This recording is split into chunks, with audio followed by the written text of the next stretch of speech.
vamos a conversar un rato, o vamos a continuar la charla de ayer, una vez en la vida. Vamos a cumplir con nuestras promesas. Y vamos a seguir hablando del Tahuantinsuyo, de las 4 partes del mundo, del imperio incaico, con algunas con algunas costumbres. Ayer estuvimos hablando de la medicina, de ciertas prohibiciones atinentes a la permanencia en cada distrito de los ciudadanos del imperio, etcétera. Hoy hablaremos de otras cosas. Por ejemplo, de los huacas. ¿Qué eran los huacas?, preguntarán desesperados los presentes situados en la anteúltima fila. El culto de las huacas absorbía gran parte del tiempo entre los indios. Se llamaba huaca a cualquier objeto sagrado, a cualquiera.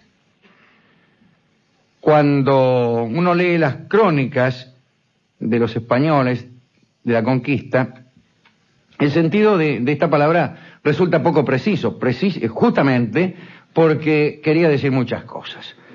Mejor dicho, quería decir una sola, pero los españoles no se daban cuenta. Para los nativos del Perú, huacas podían ser los precipicios, las rocas, las quebradas, las fuentes, los ríos y hasta el lago Titicaca. Entonces, como a todo eso le llamaban huaca, los españoles no sabían a qué atenerse. De todos modos, no había muchos filólogos entre aquellas filas. Las piedras sagradas eran particularmente numerosas. Ahí en Machu Picchu, en la ciudad de los Amautas, cada barrio tenía una piedra por centro religioso, y muchas leyendas explicaban que aquellas piedras eran hombres que habían sido metamorfoseados. Así como entre los indios guaraníes era muy frecuente el convertirse uno en un pájaro o una flor, entre los quechuas las metamorfosis nos conducían a ser una piedra. Quienes conferían a las huacas el carácter sagrado eran naturalmente los hechiceros. Existían muchas categorías de hechiceros, digamos como especialidades hechiceriles: el curandero, el encantador, ¿cómo le va?, el dedicado a cuestiones de amor, que vendía hierbas destinadas a engendrar los sentimientos amorosos, que es lo que sucede en general en las sociedades atrasadas culturalmente. Las personas, en su ignorancia, compran hierbas destinadas a atraer los sentimientos amorosos. Esto ahora nos produce estupor y realmente no podemos creer que nadie compre amuletos para el amor o se haga cartas natales, pero en aquel tiempo ocurrían cosas como esa, aunque cueste admitirlo. Bien, a las personas a estos hechiceros se los creía capaces de cualquier milagro. Por ejemplo, se los creía capaces de transformarse en animales, de disociarse a sí mismos. Las diferentes partes del cuerpo de un hechicero, según se decía, podían tomar vida propia. Una mano, por ejemplo, tomaba vida propia, una vida bien distinta pongo por caso, de la otra mano. Algunas veces incluso sin que el hechicero lo sospechara. Porque este curioso fenómeno de la disociación y aún de la fuga de algunas de las partes de nuestro cuerpo sucedía durante el sueño.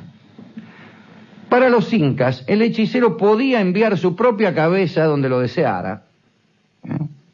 Y si se trataba de una mujer, según el cronista Poma de Ayala, la cabeza volaba con ayuda de los cabellos que actuaban como alas. Y volaban las cabezas femeninas dejando ir un silbido que suscitaba un estremecimiento de angustia.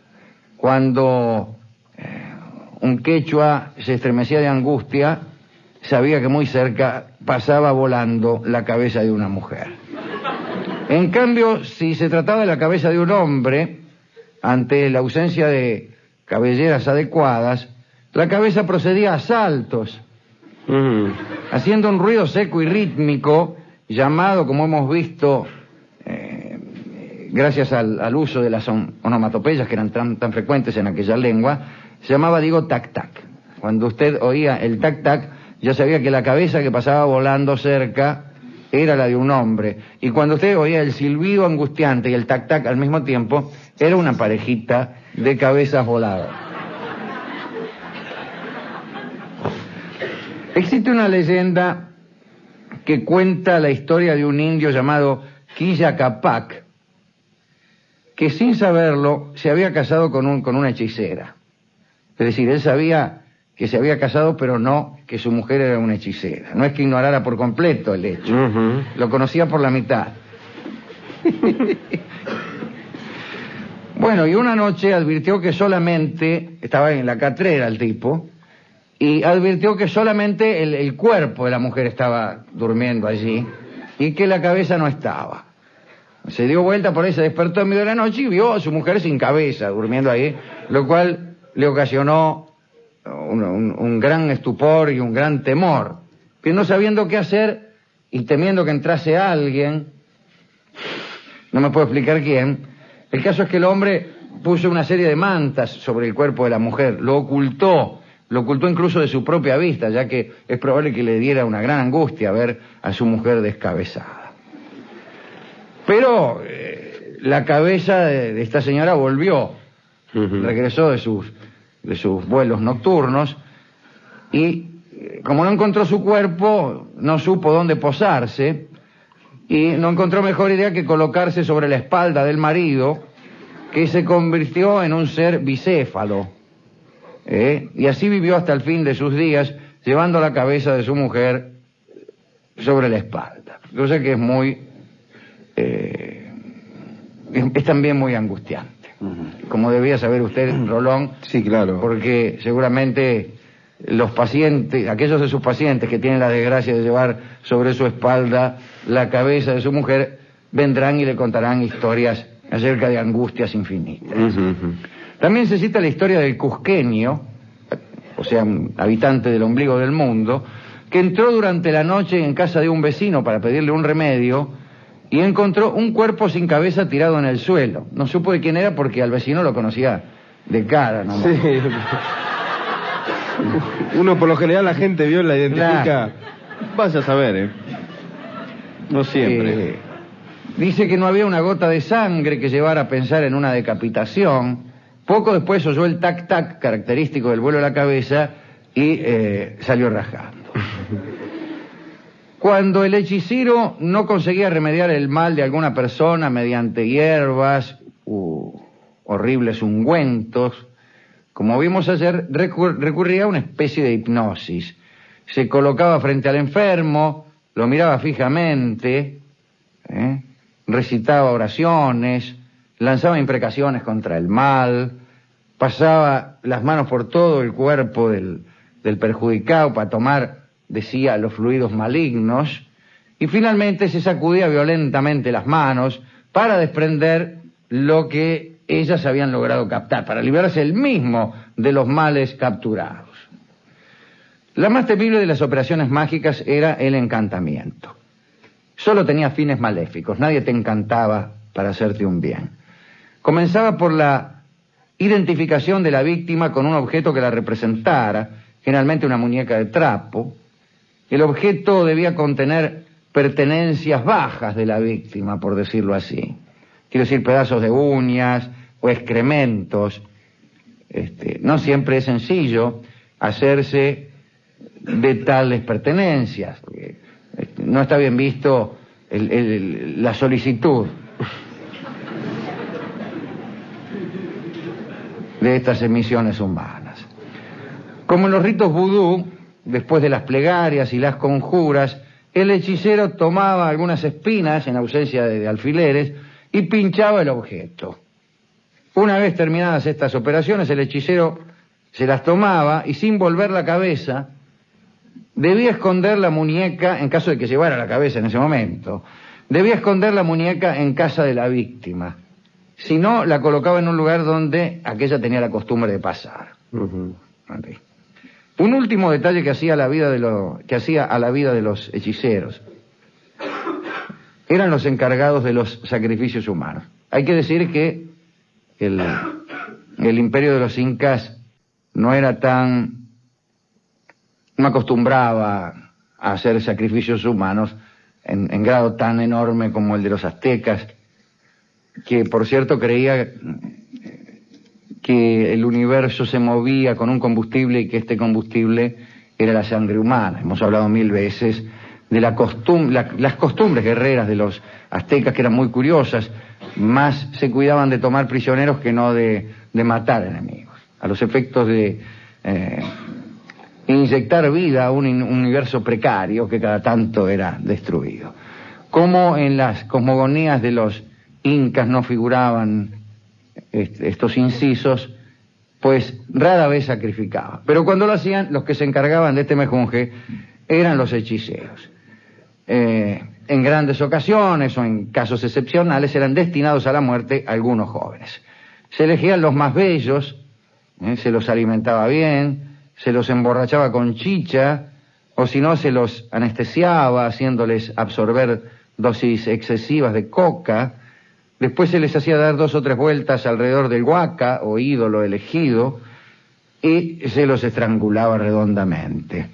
Esos sacrificios humanos se realizaban, por ejemplo, cuando el Inca caía enfermo o para la entrada en guerra contra algún pueblo poderoso, razón por la cual todo el mundo estaba deseando la paz y la salud del Inca, particularmente las personas lindas, que como se sabe siempre padecemos miedo. En la provincia de Huarochiri, la región de Casta, la jovencita más hermosa era elegida, pero para ser sacrificada al dios Balialo, único que podía asegurar la fertilidad.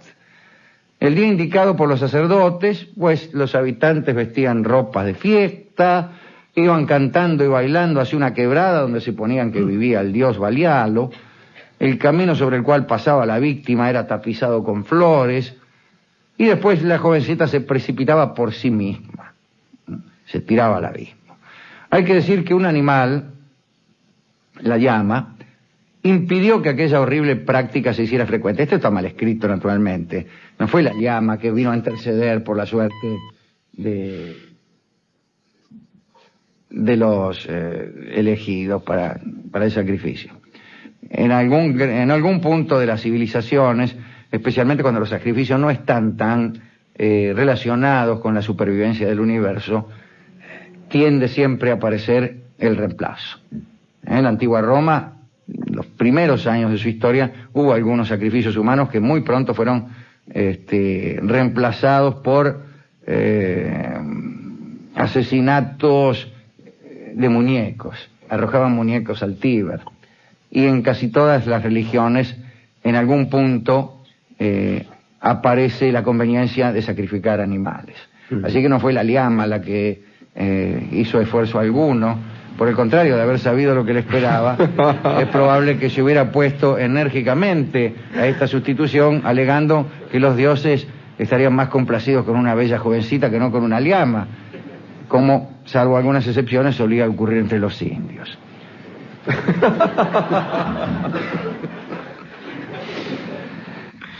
Bien, los animales sustituyeron al hombre, entonces, Parece que cuando se enterraba a un gran personaje, el hechicero lanzaba un llamado a todos los miembros de la familia y a todos los amigos del difunto para invitarlos a irse inmediatamente al más allá. Todos decían, la boca se te haga a un lado. Hechiceros y sacerdotes aseguraban que Viracocha los recompensaría magníficamente si es que se las tomaban junto con el amigo. Sí, que se prestaban gentilmente a acompañar al amigo muerto al más allá. La elección del medio por el cual el deudo habría de ser suprimido se libraba a la voluntad de quien respondiese a este trágico llamado. Ahora bien, parece que el pariente o amigo que había ofrecido su vida para ir a servir al difunto experimentaba cierto temor, ¿no? Y era presa de legítimas vacilaciones. No será cosa que los cientistas tengan razón y que los agnósticos estén en lo cierto y que realmente no exista Viracocha ni más allá, y yo me estoy inmolando acá como un notario. Pensarían los menos creyentes de los quechuas.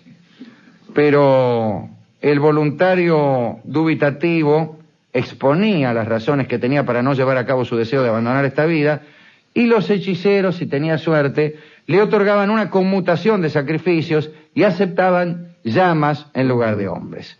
Eso sí, se tenía el cuidado de dar a estos animales el nombre de la persona que era sustituida.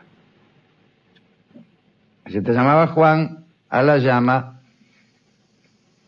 la designaban, por no incurrir en una desagradable repetición, con el nombre de Juan. Pasemos a otro aspecto de la vida espiritual del imperio incaico. Vamos a hablar finalmente de la música. Los instrumentos solían construirse y utilizarse casi exclusivamente para acompañar las danzas, que era una práctica muy honrada por los antiguos peruanos. La danza era de carácter religioso, guardaba un significado ritual para la nobleza. Parece que la familia del Inca Supremo bailaba el guayaya en la gran plaza del Cusco, justamente en el ombligo del mundo. Los bailarines avanzaban lenta y cadenciosamente en dirección al soberano, dando 2 pasos adelante y 1 atrás, lo que les garantizaba un acercamiento lento. Entre los instrumentos estaba la flauta vertical, la quena de hueso o de caña, parece que ocupaba el primer lugar. Venía después la flauta de pan, hecha con tubos de caña, de madera o arcilla, yuxtapuestos y de diferentes largos. Por supuesto que no le llamaban la flauta de pan los quechuas, que poca idea tenían de pan. Así como el cronista parece tener poca idea de los quechuas. Bueno, también había cientos de tambores y tamboriles de piel de llama y de ocarinas, dice también, de cáscara de haba gigante. Está el erque, el charango. Nosotros conocemos mejor que estos cronistas esto de la música de los quechuas. Es gracioso esto que dice que los cantos aparecieron compuestos en escalas pentatónicas en modo menor, sin que yo sepa cómo una escala pentatónica puede ser al mismo tiempo modal, pero está bien. Escribió Garcilaso de la Vega, el Inca Garcilaso, de ningún modo el otro, ¿no?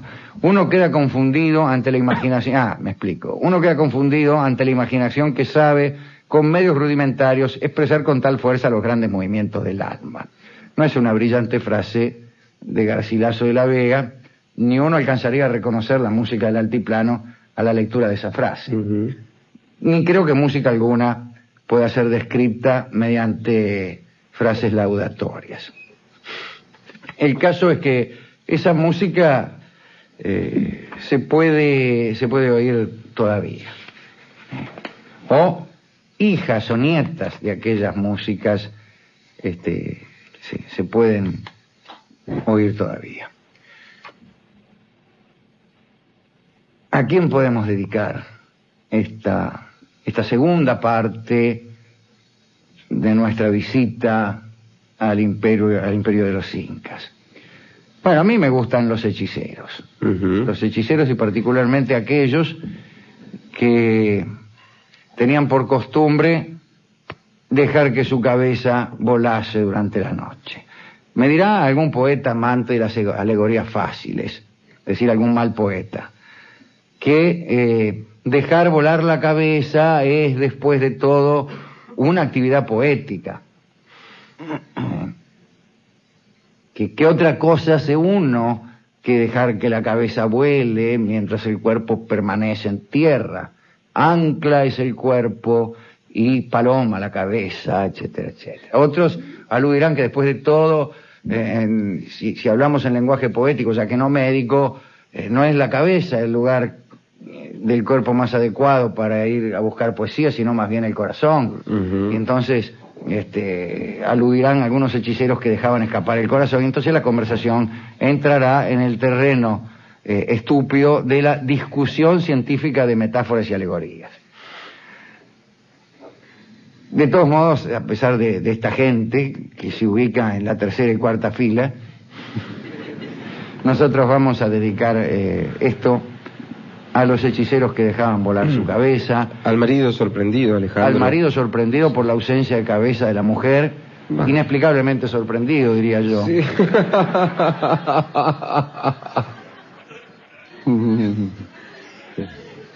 A todas las personas que conocemos y que han dejado escapar su cabeza sin que ésta haya regresado jamás. Sí.